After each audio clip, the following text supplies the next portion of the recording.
এটা রাজ্যের সকল সামজাকে পাঠানো হয়েছে।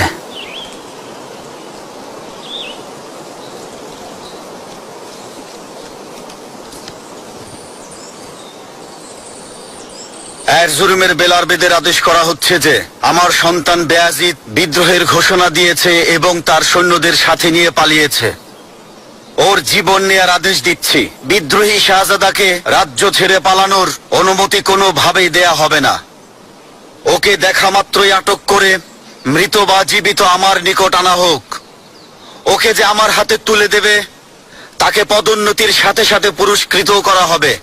কিন্তু কেউ যদি বিশ্বাসঘাতকতা করে এই আদেশ অমান্য করে আর বিদ্রোহী শাহজাদাকে কোন রকম সাহায্য করে, তাহলে তাকেও বিদ্রোহী মনে করে দোষী সাব্যস্ত করা হবে আর তাকেও এই অপরাধে ফাঁসির আদেশ দেয়া হবে।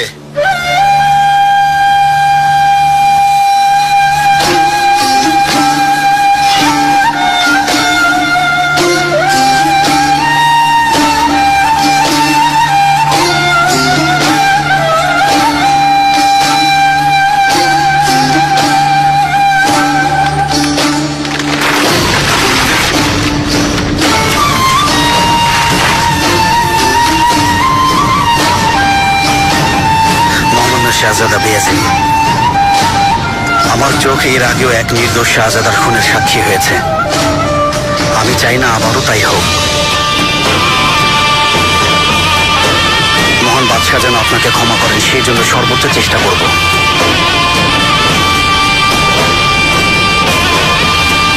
আমার জীবন আপনার জন্য উৎসর্গ করছি শাহজাদা।